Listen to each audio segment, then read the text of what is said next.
Blending with acrylic can be tough, especially when you're working against one of the fastest drying mediums.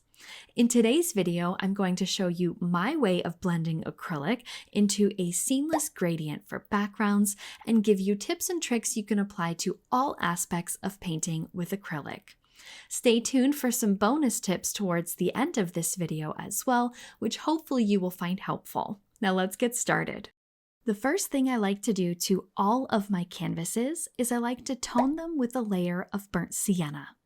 I am using a large flat brush that I have dipped into my water container so that the bristles are wet but not sopping, and I'm going to dive into my burnt sienna straight out of the tube so I have not mixed it with any other colors, and I'm going to apply this directly to the canvas. You can see as I am working, I am not too concerned with the direction of my brush strokes. I am purely focused on applying a nice even coat of paint with a decent amount of coverage. Now, speaking of coverage, depending on the amount of water on your brush, this will change the consistency of your paint and the level of transparency. The more water you have on your brush, the lighter, thinner the layer is going to be, and the least amount of water possible, so the driest brush, will give you a very thick, opaque layer of paint. This is entirely up to you and your preferences while painting, so I encourage you to experiment with your water on your brush to see what you prefer. You can always add in more layers, so don't stress too hard about this first layer. Once that layer of burnt sienna has completely dried, I'm going to begin my gradient. I am using a large flat brush and I've loaded it up with my dark green paint. I'm going to start along the top of my canvas and I'm going to work my way down, and I'm going to extend this first color to about halfway down my canvas. It is important to remember that when working in a gradient or blending with acrylic, the more paint on your brush, the better. This will keep your canvas wetter for longer, and it will allow us more time to mix our colors together. Once you reach the middle of your canvas, I am now going to add white to my green mixture, and I'm going to lighten the color.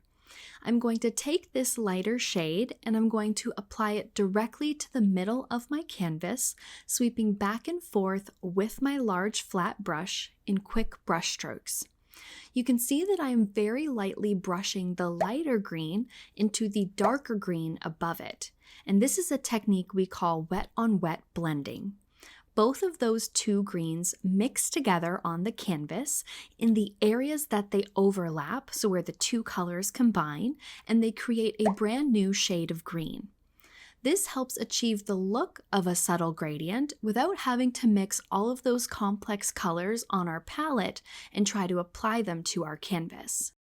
To finish off the bottom of our gradient, I have added in more white to my color mixture and created the lightest green.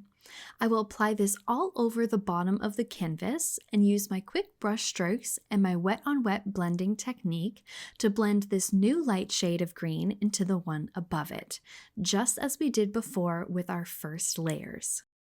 Now that we have a simple gradient from dark to light on our canvas, I wanted to share with you a trick to help make painting gradients easier by adding in color afterwards and not during the blending process. Originally, my gradient was green with white, but as it dried, it did turn out a little bland. I would like for my gradient to have more color, so I'm going to glaze in yellow on top of my dried background. I'm going to take my large flat brush with yellow paint and I'm going to water my paint down to a watercolor-like consistency. I will then take this wash and I will apply it all over the surface of my canvas.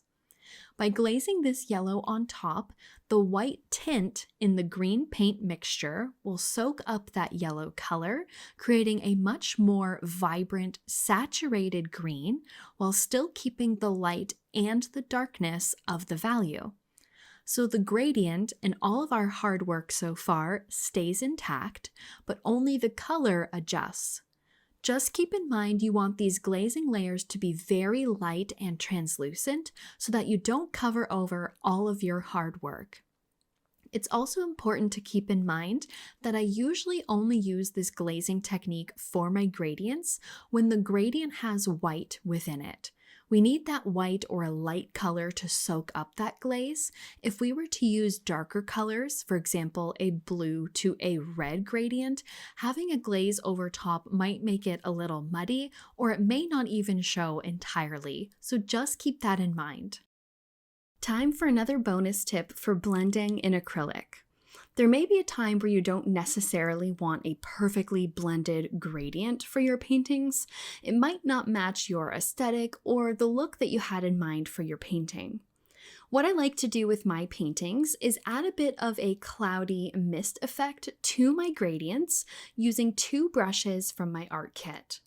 First, I will take a large filbert and my large blender brush, and I will use them interchangeably to create a shadow effect in my background. I typically will start with the filbert to apply the paint to the canvas, and then I will switch to my blender brush to sort of soften the edges and spread the paint out just a little bit further. The blender brush works perfectly as it has a lot of dense hairs packed together, so it creates a beautifully faded, blended effect with very little effort.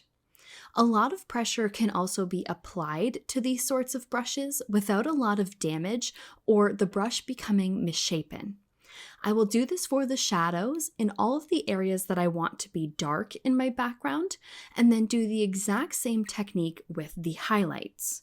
For this particular painting, I used a much darker green towards the top of the canvas and a very light yellow green to create the effect towards the bottom. You can add as much or as little as you want, depending on the level of blur you want in your background. I find this works perfectly for my realistic animal artwork as it replicates a blurry background from, let's say, a photograph or a bokeh effect that was applied with a filter. If you enjoyed today's tutorial and you'd like to see more, I'd be honored if you hit the like button and the subscribe button to join our YouTube family. You can also check out my other exclusive tutorials over on Patreon, where I provide in-depth art lessons on a variety of different subjects, along with a bunch of other goodies for our members. A big shout out to our channel sponsors, Chartpak, Grumbacher, and Molotov for sponsoring today's video. Their links can be found in the description box below, as well as places where to purchase their products for your own art toolkit. Thank you so much for watching and for your support as always, and I will see you in the next video.